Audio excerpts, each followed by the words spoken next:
A'udzu billahi minasyaitonir rajim. Bismillahirrahmanirrahim. Assalamualaikum warahmatullahi wabarakatuh. Alhamdulillahi rabbil alamin. Wassalatu wassalamu ala asyrafil anbiya'i wal mursalin wa ala alihi wa sahbihi ajma'in. Subhanaka la ilma lana illa ma 'allamtana innaka antal alimul hakim. Wala haula wala quwwata illa billahil aliyil azim. Wala haula wala quwwata illa billahil aliyil azim. Wala haula wala quwwata illa billahil aliyil azim. Qala rabbi shrah li sadri wa yassir li amri wahlul 'uqdatam min lisani yafqahu qawli. Rabbi yassir wa la tu'assir, rabbi tammim bil khair ya karim, amma ba'd. Alhamdulillah, summa alhamdulillah, summa alhamdulillah. Yang saya muliakan Tuan Pengurusi Masjid, barisan ahli jawatan kuasa masjid, Tuan Imam, Tuan Bilal, para asatizah, ustaz-ustaz, para alim ulama, para awliya illah salihin, seterusnya tuan-tuan, datuk-datuk, datin-datin, tuan-tuan, puan-puan, ayah-ayah, ibu-ibu yang dirahmati dan diberkati Allah Subhanahu wa taala. Alhamdulillah, pertama dan selamanya kita panjatkan kesyukuran kepada Allah Subhanahu wa taala kerana dengan limpah kurnia hidayah, limpah kurnia inayah, taufik, keizinan Allah Subhanahu wa taala dapat sama-sama kita menunaikan solat fardu maghrib secara berjamaah. Alhamdulillah. Dan alhamdulillah dapat sama-sama kita berada di rumah Allah dan berada dalam satu majlis perkongsian ilmu.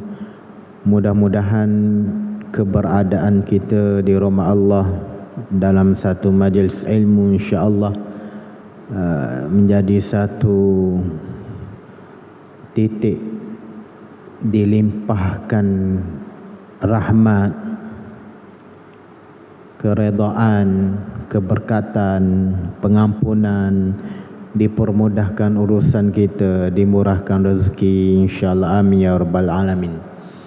Insya-Allah sedikit masa di kesempatan yang ada ni sebelum kita menunaikan solat Isyak secara berjamaah, insya-Allah sama-sama kita dengar, sama-sama kita ambil manfaat, faedah daripada pesanan hadis Nabi sallallahu alaihi wasallam. Mudah-mudahan apa yang kita dengar pada malam ini sedikit sebanyak menjadi satu muhasabah untuk diri saya khususnya dan kita semua, dan menjadi satu nasihat pedoman untuk kita semualah, Tuan Haji, tuan-tuan, ayah-ayah, ibu-ibu yang dirahmati Allah, untuk kita ambil manfaat, untuk kita memperingati antara kita, untuk kita memperingati diri kita sendiri, dan untuk kita amalkan insya-Allah bersama-sama, amin ya rabbal alamin. Baik, tuan-tuan, puan-puan, ayah-ayah, ibu-ibu yang dirahmati Allah Subhanahu wa taala. Pada malam ni kita sebagaimana biasalah, saya sebagai ganti penceramah yang tak hadir malam ni, kita berdoa mudah-mudahan dipermudahkan urusan beliau, dan kita nak baca hadis Nabi sallallahu alaihi wasallam, khususnya hadis 40 lah Tuan Haji kan, ayah-ayah, ibu-ibu yang dirahmati Allah, sebagaimana biasa yang kita baca. Dan pada malam ni suka saya nak petik hadis yang ke-15. Kalau tuan-tuan, puan-puan, ayah-ayah, ibu-ibu yang dirahmati Allah nak rujuk, boleh rujuklah hadis 40. hadis yang dikarang oleh Imam An-Nawawi rahimahullah. Dan malam ni insya-Allah kita tengok dan kita tadabbur, insya-Allah kita nak faham, insya-Allah, dan kita nak tengok macam mana para ulama memahami hadis ni lah, untuk kita beramal bersama-sama. Amin ya rabbal alamin. Hadisnya hadis yang ke-15. Jadi hadisnya berbunyi, an Abi Hurairah radhiyallahu taala anhu anna Rasulullah sallallahu alaihi wasallam qala man kana yu'minu billahi wal yawmil akhir falyakul khairan aw liyasmut wa man kana yu'minu billahi wal yawmil akhir falyukrim jarahu wa man kana yu'minu billahi wal yawmil akhir falyukrim dhaifahu. Rawahul Bukhari wa Muslim radhiyallahu taala anhuma. Jadi ayah-ayah, tuan-tuan, puan-puan, ibu-ibu yang dirahmati dan diberkati Allah Subhanahu wa taala, kalau sebelum ni kita baca hadis yang ke-37 kan, awal-awal bulan, akhir bulan lepas, sebelum ni, pertemuan sebelum ni, akhir hadis yang ke-37. Malam ni insya-Allah kita ambil hadis 15. Dan hadis 40 ni kalau boleh kita ingatlah Tuan Haji kan. Kita ingat, cuba usahalah 40 hadis ni yang dikarang oleh Imam An-Nawawi rahimahullah. Hadisnya simple-simple je. Adalah 1-2 hadis yang panjang-panjang Tuan Haji kan. Ayah-ayah, ibu-ibu yang dirahmati Allah. Dan biasanya hadis simple. Tengok hadis 15 ni pendek je kan. Yang hadis 37 hari tu pun tak panjang sangat juga Tuan Haji kan.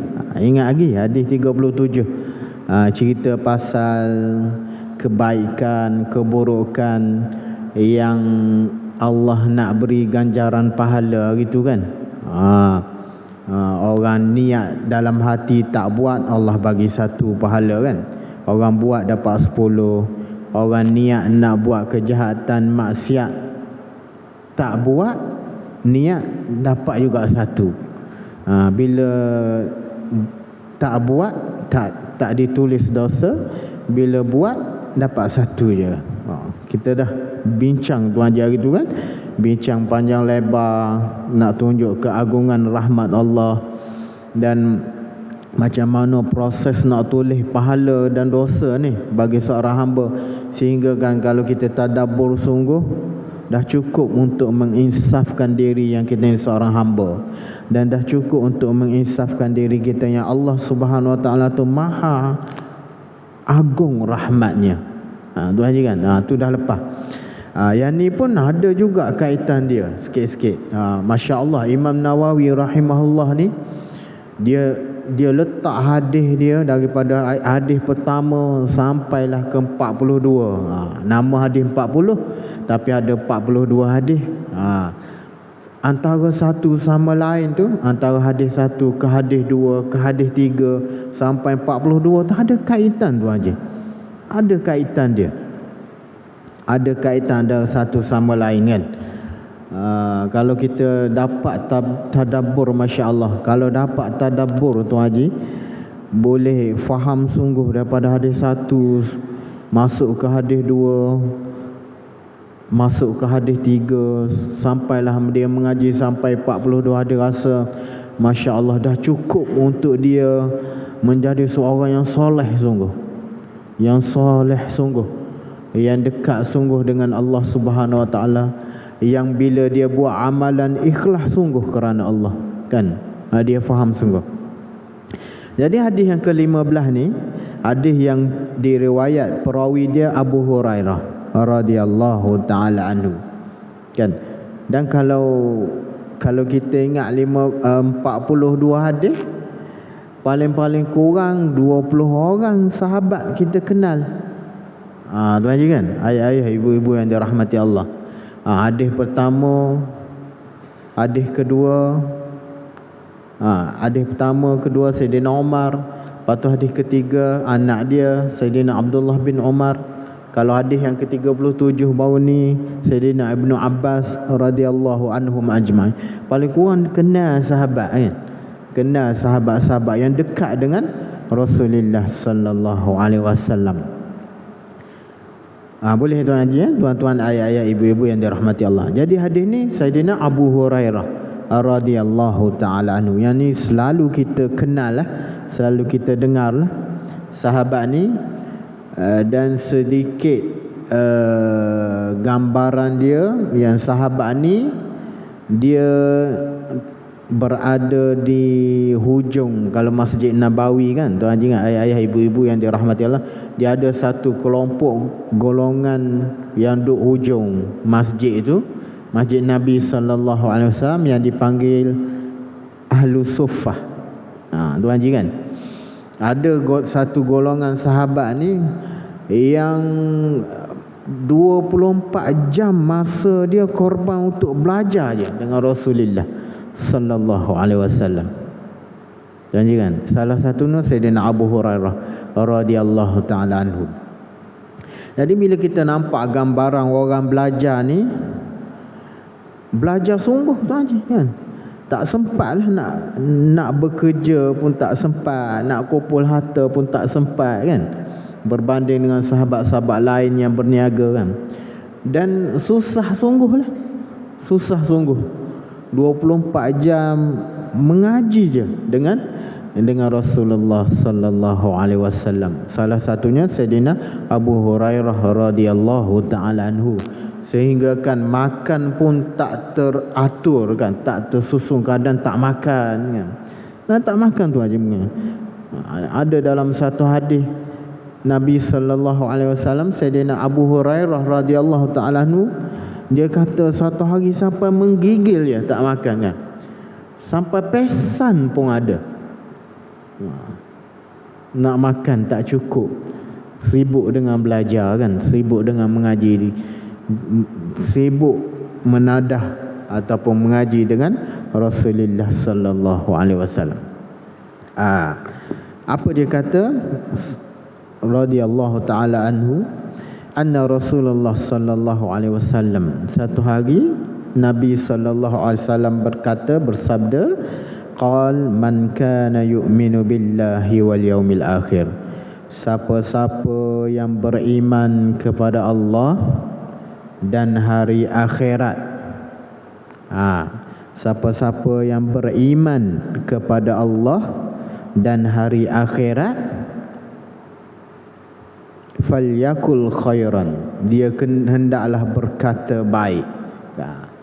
Kena falyakul, hendaklah. Seolah macam suruh, Nabi sallallahu alaihi wasallam suruh tu, lam lil amri, hendaklah dia berkata baik, atau liyasmut, atau diam. Ayah-ayah, ibu-ibu yang dirahmati Allah, mungkin hadis ni kita biasa dengar tuan je kan, biasa dengar tak? Satu hadis ni lah Nabi sallallahu alaihi wasallam sebut siapa-siapa yang beriman kepada Allah dan hari akhirat, dia kena berkata-kata, bercakap ke baik ataupun diam. Satu. Yang kedua, wa man kana yu'minu billahi wal yaumil akhir, siapa-siapa yang beriman kepada Allah Subhanahu wa taala dan hari akhirat, yang kedua dia kena buat apa? Falyukrim jarahu. Apa dia? Dia kena muliakan jiran dia. Itu yang kedua. Boleh tuan je. Yang pertama dia kena berkata baik ataupun diam. Yang kedua dia kena muliakan jiran dia. Ini kita terjemah dulu. Terjemah hadis dulu. Boleh ayat-ayat ibu-ibu yang dirahmati Allah. Yang ketiga apa? Wa man kana yu'minu billahi wal yaumil akhir. Siapa-siapa ataupun siapa-siapa yang adalah dia beriman kepada Allah Subhanahu wa taala dan hari akhirat, falyukrim dhaifahu. Dia kena muliakan tetamu dia. Dhaif dengan dif. Kita selalu sebut dif kehormat. Dif tu dhaif, daripada bahasa Arab dhaif, tetamu dia. Tiga perkara kan. Pertama, berkata baik atau diam. Yang kedua, dia muliakan jiran dia. Yang ketiga, dia muliakan tetamu dia. Dan hadis ni rawahul Bukhari wa Muslim. Hadis muttafaqun alaih. Apa muttafaqun? Diiktifak, muafakat, sama periwayatan dia dengan Imam Bukhari dan Imam Muslim. Nampak tak ni? Nampak tak ayah-ayah, ibu-ibu yang dirahmati Allah? Maksudnya Imam Bukhari pun riwayat hadis ni juga sama dengan makna dan lafaz. Imam Muslim pun sama juga. Tinggi sungguh tu, sahih. Kan kita hadis yang selalu kita dengar yang tinggi, orang kata hadis sahih. Kan tuan haji kan, ayah-ayah, ibu-ibu yang dirahmati Allah. Kalau apa-apa sekarang, zaman sekarang kan nak berkata, nak sebut hadis pun nakkan hadis sahih kan. Tak nak ada hadis yang bawah-bawah kan, kalau orang sekarang lah.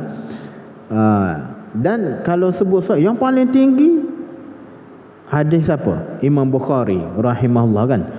Sehingga kan asahul kutub, yang paling sahih dalam kalangan kitab hadis, Sahih Bukhari.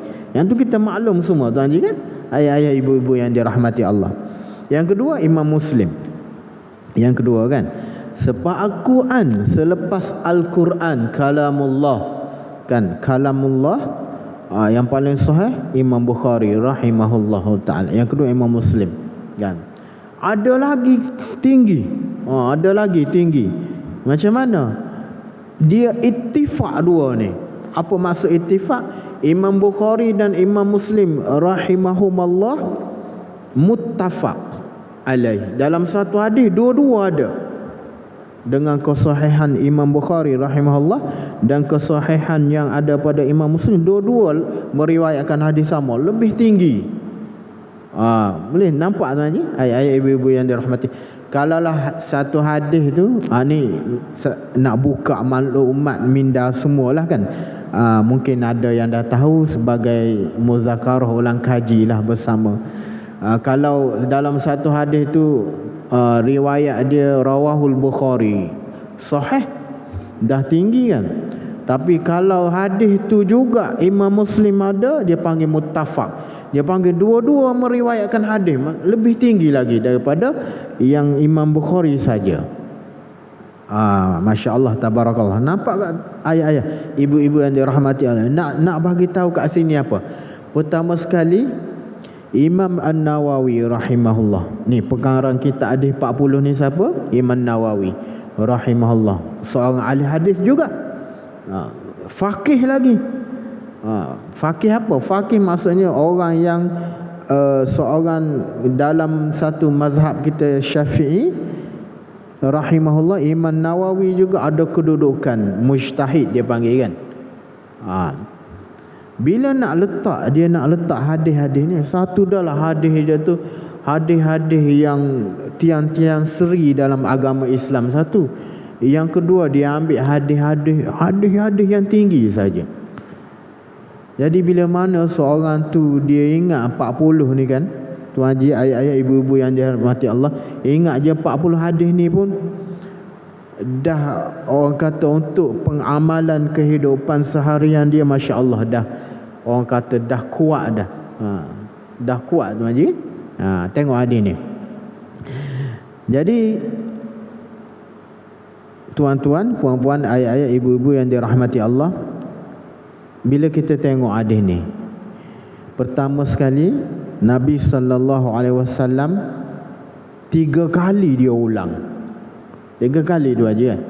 Tengok, man kana yu'minu billahi wal yaumil akhir, siapa-siapa yang beriman kepada Allah Subhanahu wa taala dan hari akhirat, dia kena berkata yang baik-baik atau diam. Lepas tu tak sambung. Kalau kita boleh je nak sambung kan, berkata baik, diam. dan sambung, dan muliakan jiran dan muliakan tetamu. Tak Tuan Haji?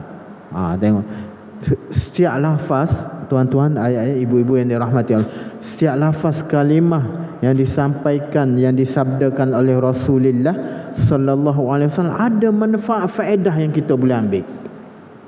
Tu masya-Allah, tu kalam Nabi, kalam Quran, setiap huruf ada faedah kita boleh ambil Tuan Haji. Setiap huruf ada faedah. Tak boleh kita kata dalam hadis contoh sebut waw dan, ataupun dalam Quran dan saja, yang ni tak ada apa ni kata sendi je, nak hubung ayat ni ayat sebelum ni sebut dan. Tak boleh Tuan Haji. Ayah, ibu-ibu yang dirahmati, tak boleh. Bahkan kalau dia niat nak mempersenda, menghina, tergugat akidah dia, kan, tergugat akidah. Adalah mustawal huruf, kata para ulama. Setiap huruf tu ada faedah dia, kan. Contohlah dalam ambil wuduk kita, kan, kalau mazhab kita Syafi'i rahimahullah, sapu kepala sikit dah sah, kan, sapu sikit dah sah. Kalau mazhab Maliki lain pula cara dia, sikit tak jadi, paling-paling kurang suku, minta maaf, paling-paling kurang kena sapu semua, kan, sapu semua. Mazhab Bausah. Mazhab Hambali, Hanafi, paling kurang suku tak sama, kan, berbeza. Dia, para ulama empat mazhab ni, dia ijtihad ambil daripada mana? Huruf ba saja, huruf ba sebiji. Orang kata sebutir, kan, huruf ba sebiji boleh keluar empat mazhab. Tuan je, dalam Quran Allah Subhanahu wa taala sebut wamsahu biruusikum.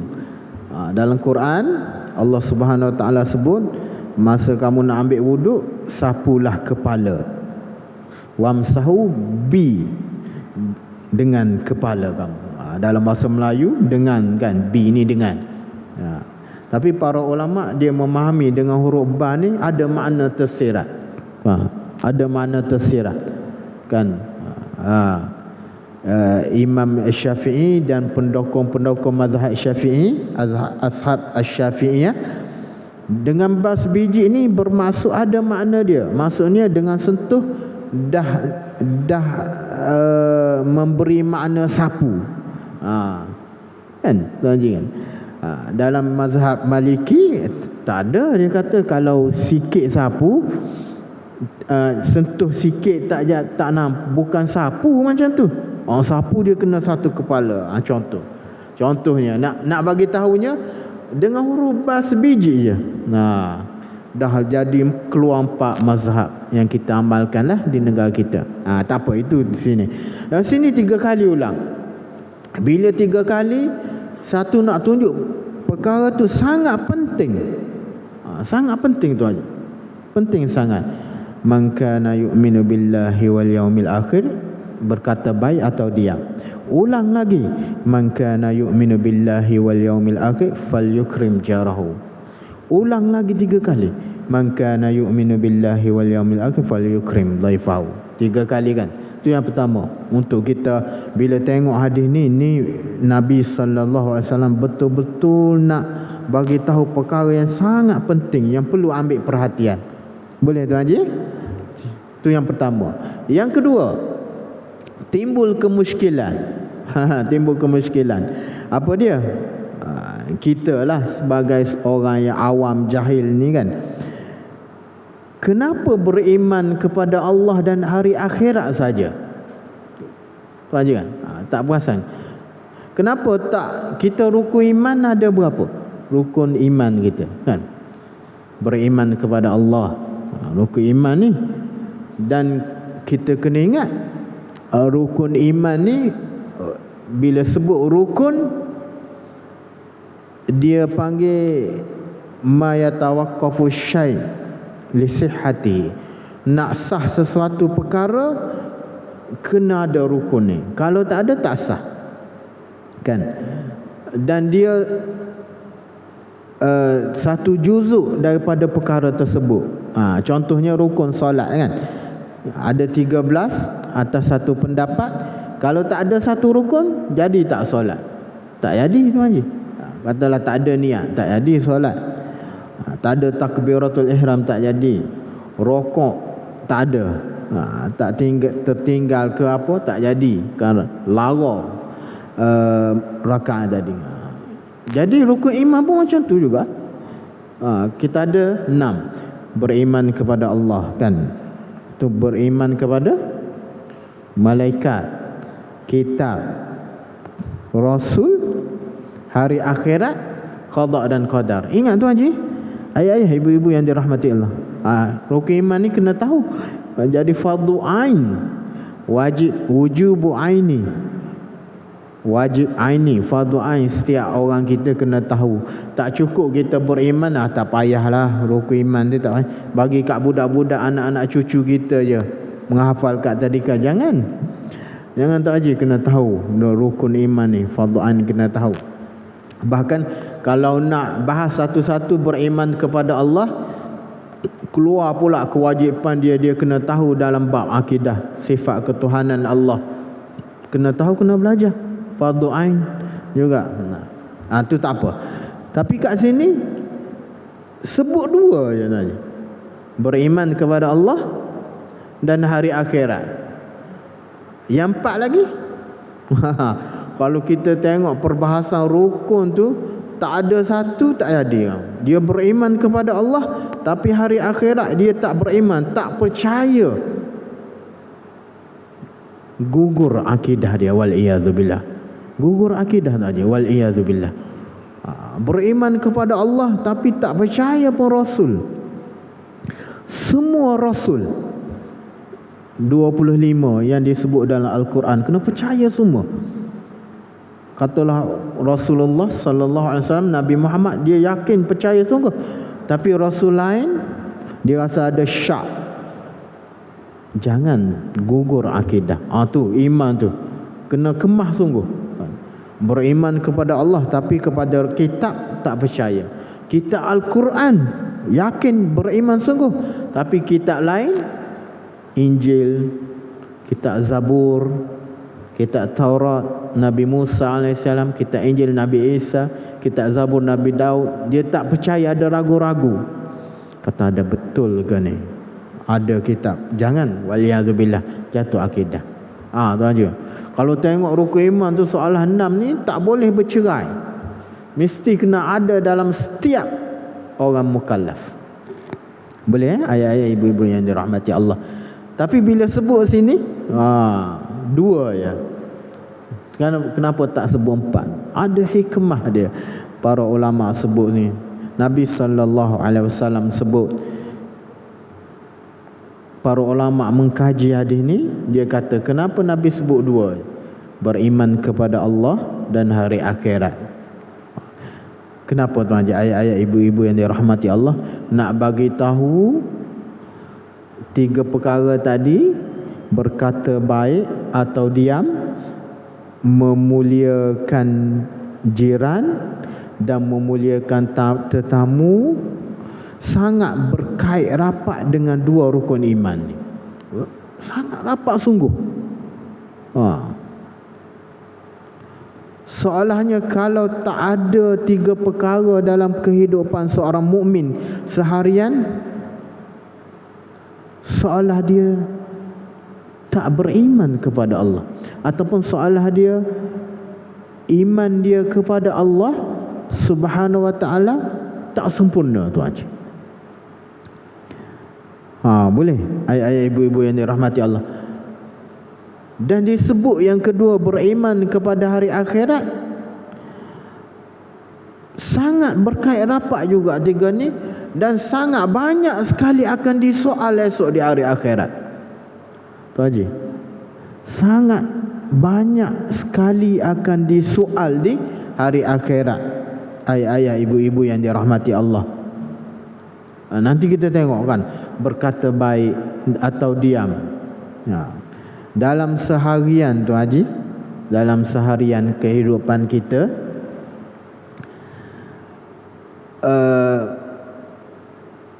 ada ke kita tak bercakap? Tu Haji kan, ada tak satu hari tak bercakap, diam je? Ada ke? Tak ada tu Haji. Kan ayah-ayah ibu-ibu yang dirahmati mesti bercakap. Kita nak berurusan kan, berumal, apatah lagi orang yang bekerja, maksudnya yang diberi anugerah boleh bercakap lah kan. Kan dalam satu hari itu ada seorang soleh dulu, dalam orang salafus soleh dulu, disebut dalam kitab-kitab orang-orang soleh dulu, nama dia Imam Makinuddin Asmar rahimahullah. Dia seorang ulama yang besar, ulama, seorang yang alim, yang ulama lah. Kerja dia tukang jahit. Kerja dia tukang jahit. Tukang jahit lah, jahit baju ni. Imam Makinuddin Asmar rahimahullah. Disebut dalam kitab Imam Atha'illah As-Sakandari, Tajul Urus, ada cerita ni. Dia setiap hari dia akan tulis perkataan dia bercakap setiap hari. Masya Allah. Ada ke atas masjid ni dia tulis apa yang dia cakap daripada dia bangun tidur sampai dia tidur balik, Tuan Haji? Ada ke? Tak ada, Tuan Haji kan. Susah nak cari kan. Bahkan tak ingat ada apa yang dia cakap hari ni pun tak ingat. Malam tidur kan. Orang soleh dulu dia tulis. Dan dia kerja tukang jahit. Nampak gambaran. Orang tukang jahit ini dia tak bercakap banyak lah, Tuan Haji kan. Tak tahulah tukang jahit sekarang kan. Sebab dia nak fokus jahitan dia ni kan, nak berjahit kan. Setiap hari dia akan tulis apa dia cakap hari ni, dia tulis apa dia cakap ni, dia tulis. Malam sebelum tidur dia akan buka balik kertas dia tulis untuk dia muhasabah. Tuan Haji, Masya Allah, beramal sungguh dengan hadis ni Nabi sallallahu alaihi wasallam. Sebab tu belajar hadis, tengok hadis, lepas tu kena tengok orang soleh dulu macam mana dia mengamalkan hadis. Dia tulis kalau perkataan baik yang dia sebut hari tu, alhamdulillah, syukur pada Allah Subhanahu wa taala. Dan kalau dia tengok, dia rasa dia sebut tu tak baik, menangis dia, Tuan Haji.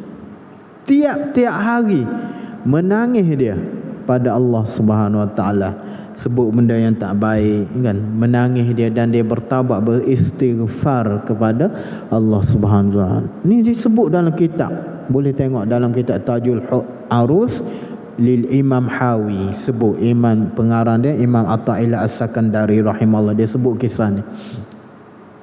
Masya Allah, Tuan Haji kan, Masya Allah, tabarakallah.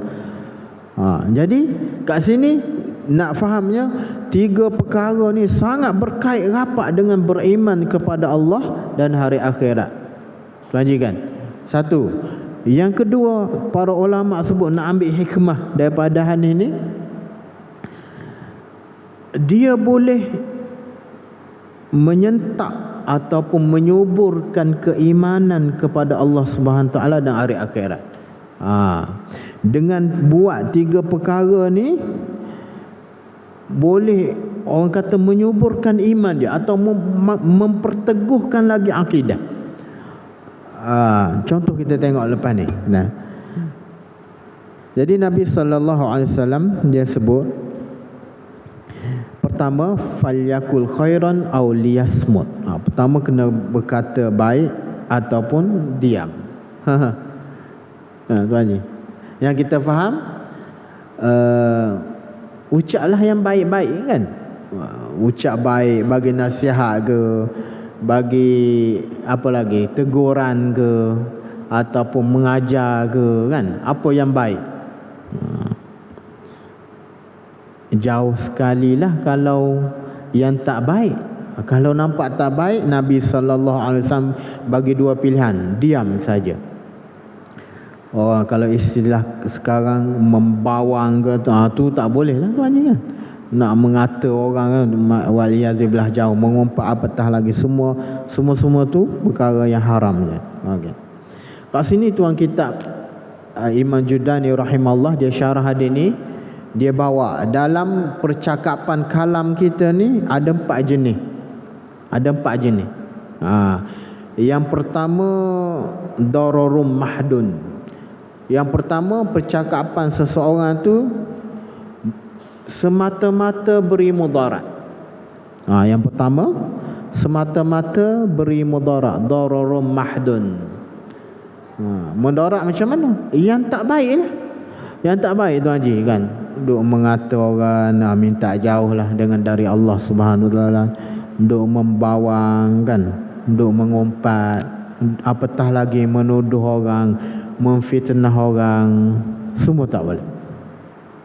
Dan kalau para guru kita sebut, kalau sekarang dunia sekarang ni bercakap boleh diterjemahkan percakapan satu, yang kedua penulisan tuan-tuan. Kita jangan lupa yang tu. Ayah-ayah, ibu-ibu yang dirahmati Allah, jangan lupa penulisan. Penulisan kat mana? Kat mana penulisan? Dekat medsos kan, media sosial tuan-tuan sekarang ni, media sosial. Semua dia akan dipertanggungjawabkan sebagaimana percakapan tadi. Yang paling famous sekali dalam Facebook lah kan, nak tulis nak apa kan, tengok ni 4 ulama ni bagi panduan. Pertama dararum mahdun, yang semua mudarat, yang tak baik duk kata kau orang minta jauh lah. Sebab apa? Penulisan dia pun menggambarkan apa yang nak dia cakap, mewakili apa yang nak dia cakap.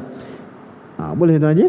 Ataupun penulisan, apatah lagi percakapan. Itu yang pertama. Yang kedua wanaf'un mahdun, percakapan yang memberi, semata-mata memberi manfaat yang baik je. Kalam yang beri kebaikan saja. Contoh apa? Macam tadilah nasihat ke, tazkirah, peringatan ke, teguran yang baik ke, menyuruh yang baik, ataupun menegah kejahatan, ataupun mendidik, tak kira mengajar ke kan, ataupun dalam ibadah zikir, masuk sekali zikir, tilawatul Quran, baca Quran, itu yang semata-mata baik lah, semata-mata memberi manfaat. Baca Quran sepatah satu huruf pun dah dapat 10 pahala kan. Boleh tuan Haji? Itu yang kedua. Yang ketiga dararun wa manfaatun, percakapan atau penulisan dia dalam tu ada mudarat dan dalam tu juga ada manfaat. Dalam tu juga ada kebaikan, dalam tu juga ada mudarat, bercampur. Bercampur tadi. Kalau tulis dalam Facebook tu ada yang baik kan, tiba-tiba bawah contohnya tiba-tiba bawah ada yang tak baik, macam itulah kan, bercampur. Yang keempat wala darara wala manfaata, tak ada mudarat dan tak ada kebaikan. Mudarat pun tak ada, keburukan tak ada, manfaat pun tak ada. Jadi benda yang harus saja. Boleh tuan Haji? Ayah-ayah, ibu-ibu yang dirahmati Allah, falyakul khairan, dalam hadis Nabi SAW sebut kamu kena berkata baik dan diam. Jadi imam ni dia bagi 4. Jadi apa kita nak buat? Dia bagi tahu. Dia kata faddararul mahdu, kalam, percakapan ataupun yang kita tulis yang mudarat, la budda minas sukuti anhu, tak boleh. Kalau bercakap, tak boleh bercakap. Bahkan haram tuan Haji. Haram, ayah-ayah, ibu-ibu yang rahmati Allah, membawang haram, mengata orang haram kan. Semua kita maklum tu, mengumpat apatah lagi, memfitnah apatah lagi, mengandung domba tu, wal-iyazubillah, minta jauh. Haram semua tu, tak boleh. Yang tu tak boleh. Kalau bercakap tak boleh, sukut, kena diam. Kalau dia nak keluarkan perkara yang mudarat tadi, dia kena pilih auliyasmu, kena diam dia, tak boleh cakap. Itu yang pertama kan. Tengok. Yang ketiga, wa kadzalik ma fihi dararun wa manfaatun. Yang ketiga tadi yang bercampur kan. Kita pergi yang ketiga dulu. Yang bercampur, ada kebaikan, ada kemudaratan. Nak buat macam mana? Tak boleh juga. Tak boleh juga. Bila ada bercampur dengan benda-benda yang kita nak cakap atau tulis benda yang haram pun tak boleh juga. Kata imam ni, tak boleh. Tak boleh tu Haji. Ayah-ayah, ibu-ibu yang dirahmati Allah. Tak boleh tu Haji. Jadi nak buat macam mana ni? Tak boleh kan? Wa amma ma la manfa'ata fihi wa la darar fa huwa fudul. Kalau yang tak ada manfaat ataupun tak ada mudarat, benda yang harus biasa kan, tak ada manfaat, tak ada kemudaratan. Kalau dia bagi contoh kat sini, contoh perkara-perkara harus kan, contohnya kata nak suruh anak bangun dari tidur, contohlah kan, bangun. Yang tu fahuwa fudulun. Nak kira dosa pun tak ada yang maksiat, mudarat. Nak kira pahala pun tak ada. Para ulama sebut fahuwa fudun. Yang tu lebihan tuan. Fudulun, lebih yang mungkin akan membawa kepada tak baik. Ulama ni kata satu perkara yang nampak tak baik apa? Rugi masa. Kalau orang Melayu kata rugi masa. Tu Haji kan? Tu dah nampak tak baik dah. Benda lebihan. Tapi nak kata tak boleh, tak ada benda yang mudarat, tak ada benda yang haram. Nak kata boleh pun tak ada juga. Tapi bila cakap juga fudul, lebihan, tak ada apa-apa tapi membawa kepada rugi masa pula. Situ pula para ulama tengok. Jadi seeloknya tak bercakap juga yang tu pun. Boleh tanya ayah-ayah, ibu-ibu yang dirahmati Allah. Yang haram tadi pun memang sah ditegah tak boleh. Yang bercampur tadi pun tak boleh. Yang tak ada manfaat, tak ada mudarat pun ia boleh, harus, tapi baik tak payah juga. 3. Nampak 3 kan? Tak ada lagi yang boleh ni. Baik, yang keempat. Ni wal ishtighalu bihi tadyi'un li zaman. Imam ni kata, tuan kita ni kata, kalau kita duk bersibuk benda-benda yang harus, yang manfaat pun tak ada, yang mudarat pun tak ada, haram pun tak ada, yang tu rugi masa, menghabiskan masa. Yang tadi, yang keempat, tinggal yang pertama tadi kan. Tinggal yang kedua tadi. Apa dia? Wa huwa naf'ul mahdu, yang memberi manfaat je. Macam mana? Yang beri manfaat kan, beri kuliah contoh, beri tazkirah, peringatan, teguran, menyuruh kebaikan, menegah kejahatan, menasihat isteri, keluarga, dah tak kira yang baik, baca Quran, zikir. Macam mana para ulama sebut? Nak kena banyakkan juga kan? Ulama sebut wa huwa naf'ul mahdu wa fihi khatarun. Boleh kita nak memperbanyakkan yang baik-baik saja, yang manfaat saja, tapi dalamnya ada bahaya. Wa fihi khatarun, ada bahaya dia. Masya-Allah, tabarakallah. Tengok ulama bila dia memahami hadis kan, bila Nabi sallallahu alaihi wasallam kata kamu beriman kepada Allah hari akhirat, kamu kan kena berkata baik ataupun kemudian. Kita faham sama ada kata baik ataupun diam je lah kalau tak baik. Tak. Ulama bagi lagi 4 bahagian tadi. Dan yang 3 ni, yang mudarat, yang bercampur baik dan buruk, dan yang tak ada baik, tak ada keburukan, 3 ni ulama kata baik, tak payahlah, diamlah. Yang tak baik memang haram terus, memang tak boleh kan. Yang bercampur pun tak boleh juga. Yang tak ada ni tak payahlah, tu rugi masa. Yang baik macam mana? Yang baik boleh, tapi ada bahaya dia. Bahaya apa?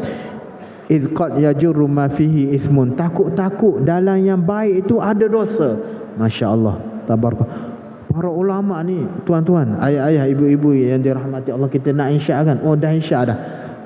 Yang terakhir, para ulama ni dia tengok Kejap saya habiskan sekarang lah. Para ulama dia tengok daripada zahir sampai ke rohani. Bahaya apa? Takut kalau bercakap baik pun takut timbul dalam hati riak nak tunjuk kat orang. Takut timbul rasa ujub takabur. Yang tu ulama minta jauh juga dengan wal iyadzubillah. Jadi sama-samalah kita muhasabah diri kita setiap hari untuk lebih kita bersihkan hati dengan percakapan dan penulisan kita untuk setiap hari kita muhasabah. Jadi yang terbaik itu dari Allah Subhanahu wa taala, yang terkurang daripada saya mohon maaf.